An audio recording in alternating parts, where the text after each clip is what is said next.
ಭಾಷೆ ಹೆಂಗಿದೆ ನಿಮ್ಗೆ ಗೊತ್ತಿದೆ. ನೇಪಾಳದಲ್ಲಿ ಏನಾಯಿತು ಅಂತ ನಾವು ನೀವು ನೋಡಿದ್ದೀವಿ.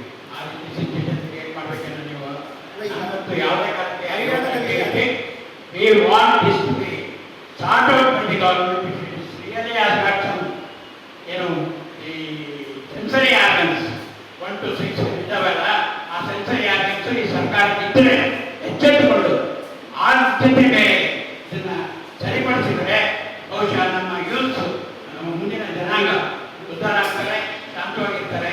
ನಮ್ಮ ಕರ್ನಾಟಕ ರಾಜ್ಯದ ಪ್ರಗತಿ ಕೂಡ ಅಷ್ಟೇ ವೇಗವಾಗಿ ಆಗುತ್ತೆ ಅಂತ ನಾನು ಬಯಸಿ ನಿಮ್ಮ ಪ್ರಶ್ನೆಗೆ ಉತ್ತರ ಹೇಳ್ತೇನೆ. ಈಗ ಕೊಲಪ್ರೆಡ್ಡಿ ನೇಮಕಾತಿ ಬೇಕಾಗಿರುವ ಬಾಕಿ ಹೈದರಾಬಾದ್ ಕರ್ನಾಟಕ ಪ್ರಾದೇಶಿಕ ವೃಂದದ ಅಭ್ಯರ್ಥಿಗಳ ಸಂಖ್ಯೆ ಕೇವಲ 4,220. ಈಗಾಗಲೇ ಹೈದರಾಬಾದ್ ಕರ್ನಾಟಕ ವೃಂದದಲ್ಲಿ ಭರ್ತಿಯಾಗಿರುವ ಹುದ್ದೆಗಳ ಪ್ರಮಾಣ 70%.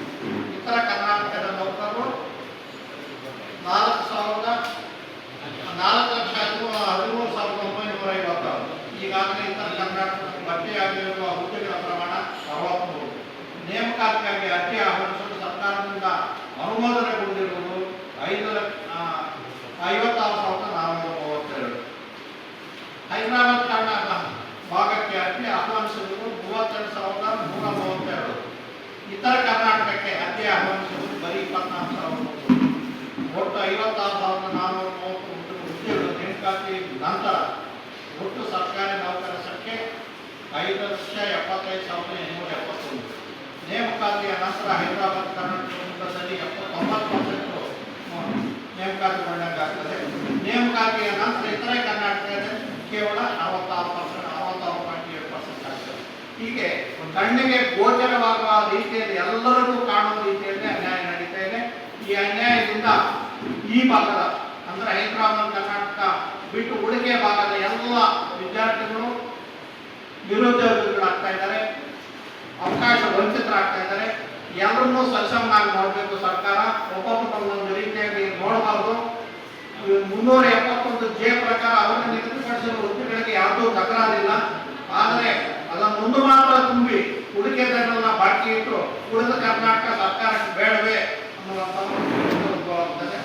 ಇವನ್ನೆಲ್ಲ ಸರಿಪಡಿಸಬೇಕು ಆದಷ್ಟು ಬೇಗ. ಇಲ್ಲದಿದ್ದಲ್ಲಿ ಇತರೆ ಭಾಗಗಳ ಕರ್ನಾಟಕದ ಎಲ್ಲ ಜಾತಿ ಜನಾಂಗಗಳನ್ನು ಒಗ್ಗೂಡಿಸಿ ಈ ಅನ್ಯಾಯ ವಿರುದ್ಧ ಹೋರಾಡಬೇಕಾಗ್ತದೆ ಅಂತ ಸರ್ಕಾರದಲ್ಲಿ ಗಮನಿಸ್ತಾರೆ. ಧನ್ಯವಾದಗಳು. ನಮ್ಮ ಹಿರಿಯ ಉಪಾಧ್ಯಕ್ಷರು ಮತ್ತೆ ಪೊಲೀಸ್ ಹಿರಿಯ ಅಧಿಕಾರಿಯಾಗಿ ಕೆಲಸ ನಿರ್ವಹಿಸಿದಂತಹ ನಾಗರಾಜ್ ಅವರು ಪತ್ರಿಕಾಗೋಷ್ಠಿಯನ್ನು ಉದ್ದೇಶಿಸಿ ಮಾತನಾಡುತ್ತಾರೆ. ಎಲ್ಲರಿಗೂ ನಮಸ್ಕಾರ.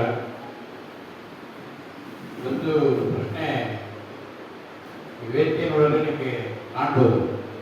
ಏನಪ್ಪ ಬರೀ ಒಕ್ಕಲಿಗರೇ ಈಗ ವಿರೋಧ ಮಾಡ್ತಾ ಇದ್ದಾರ, ಬೇರೆಯವರು ಯಾರು ಇಲ್ವಾ? ಯಾಕೆ ಒಕ್ಕಲಿಗರಿಗೆ ಇಷ್ಟೊಂದು ಹೊಟ್ಟೆಗಿತ್ತು ಅನ್ನೋ ಪ್ರಶ್ನೆ ಕೂಡ ಕೇಳ್ಬೋದು. ಇಲ್ಲಿ ನೋಡಿ, 18% ಜನ ಏನು ಹೈದರಾಬಾದ್ ಕರ್ನಾಟಕದಲ್ಲಿ ಇದ್ದಾರೆ, ಅವರಲ್ಲಿ ನೀವು ಬೂತ್ ಕಮ್ಮಿ ಅಲ್ಲ, ಇವನ್ ಸ್ಯಾಟಲೈಟ್ ಸರ್ಚ್ ಮಾಡಿದ್ರು ಕೂಡ ಒಬ್ಬ ಒಕ್ಕಲಿಗ ಇಲ್ಲ. ಆದ್ರೆ ಲಿಂಗಾಯತರು ಇದ್ದಾರೆ, ಕುರುಬರು ಇದ್ದಾರೆ, ಸಾವರು ಇದ್ದಾರೆ, ಎಲ್ಲ ಇದ್ದಾರೆ. ಇದು ಒಂದು ರೀತಿಯ ಡೀಪ್ ರೂಟೆಡ್ ಕಾನ್ಸ್ಪಿರೇಷನ್ ಅಂತ ನಾನು ಹೇಳಲಿಕ್ಕೆ ಬಯಸ್ತೇನೆ.